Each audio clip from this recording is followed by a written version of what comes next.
What's the secret to winning in the stock market? Studies clearly prove it is not market timing. That's a way to get burned. Smart investors know that dividend investing, especially in companies that grow their dividends every year, has one of the best track records in market history. Just ask Warren Buffett. The Black Diamond Dividend strategy through IQ Wealth Management in Scottsdale is the logical and prudent way to invest for strong compounding growth over time with less hassle. If you live in Chandler and are looking for a more dynamic and prudent approach to investments, learn more about the Black Diamond. Let's listen in on leading financial advisor Steve Jurich of IQ Wealth Management talk about the power of dividends in a recent broadcast of the popular daily radio show Mastering Money on Money Radio. At any point throughout, you can visit our website by clicking the little circle with the eye in the top right corner. More income, smarter investments. Welcome back to Mastering Money on Money Radio. Welcome back to Mastering Money on Money Radio, brought to you by IQ Wealth, where financial success is not only possible but highly attainable.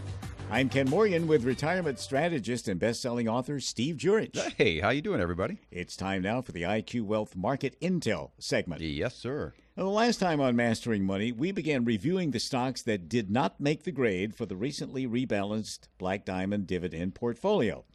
The Black Diamond is rebalanced each quarter, taking profits on some stocks whose dividend yields have fallen. Meaning the price has gone up. These are stocks that by some standards are fairly strong, but are missing one or two factors. Mm-hmm.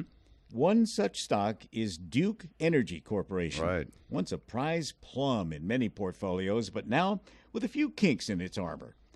Its sector in utilities. It is utilities, yeah. Mm-hmm. And specifically, Duke is the electric power business, and they're big in the Southeast. They are, aren't they? Yeah. It's trading around $84 a share with a market cap of $57.9 billion and a dividend yield of 4.09%.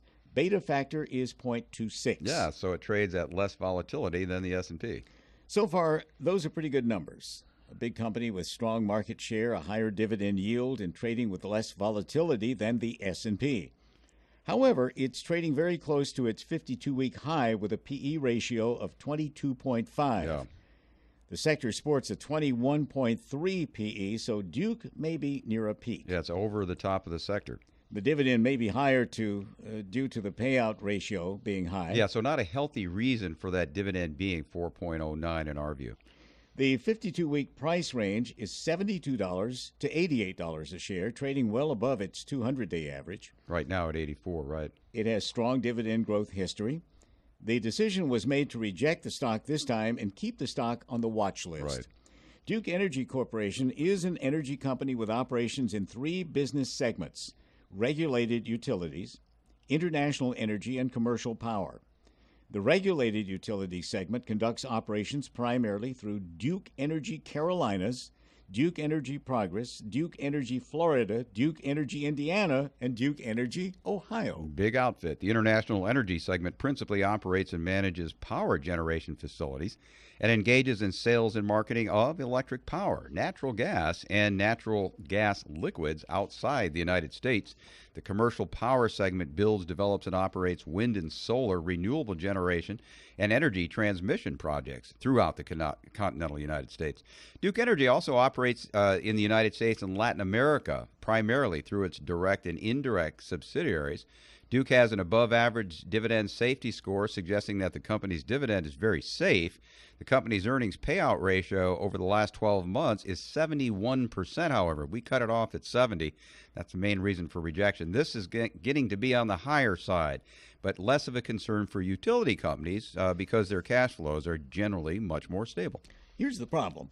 Company hasn't consistently generated free cash flow, recording positive free cash flow in only 5 of its last 12 fiscal years. Yeah, right. Now, this can be a sign of a lower quality business model and lead to greater dividend risk in the future. But companies in this industry typically have solid access to financing, mitigating some of the risk. As a utility business, Duke's returns on invested capital are limited to moderate levels because the business is capital intensive and often subject to regulatory oversight. Mm-hmm. Company's return on invested capital was 3% in its most recent fiscal year, limiting its ability to compound earnings as efficiently as other types of businesses. During the financial crisis, Duke sales declined by 4%, but the company's financial strength was great enough to allow it to increase its dividend, which has grown for more than 10 consecutive years. Yeah, they showed their commitment to the dividend. Many companies performed worse during the financial crisis, which means that Duke might not be as sensitive to the economy's overall health as many other dividend stocks. Duke stock returned minus 22% in 2008, outperforming the S&P 500 by 15%. Mm-hmm. Finally, it's worth mentioning that the stock's price has been significantly less volatile than the market in recent years, and this could be a sign that the company's cash flows are very predictable and less sensitive to economic news impacting the market. Yeah, Duke was rejected primarily for being overpriced right now and having that 71% payout ratio, paying too much of its free cash flow as dividend. It is on the future watch list for us, though. The next stock which came very close to making our A list and is certainly on the watch list for the Black Diamond, is Cracker Barrel Old Country Store, Inc., symbol CBRL. Cracker Barrel is a consumer discretionary stock in the food and restaurant business. Its price is around $166 per share. Yeah.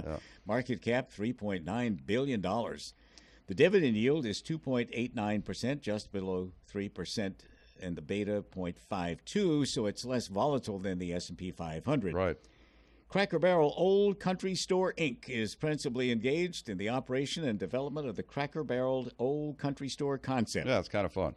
Their 600-plus company-owned stores are intended to appeal to both traveler and the local customer. Mm-hmm. The format of their stores consists of a trademarked rustic old country store design, offering a full-service restaurant menu featuring home-style country food. Where the waitresses call you hon. That's right. And a wide variety of decorative and functional items featuring rocking chairs, holiday and seasonal gifts, toys, apparel, cookware, foods, and goo-goo candy. Menu items. Yeah, you buy some of that. Huh? Menu items are moderately priced. The restaurant does not serve alcoholic beverages. Yeah, CBRL has a dividend safety score in the 90s, suggesting that the company's dividend is extremely safe. The company's earnings payout ratio over the last 12 months is 53%. This is a reasonably safe payout. Remember that Duke had 71. Cracker Barrel is only paying 53% of its profits out in dividends.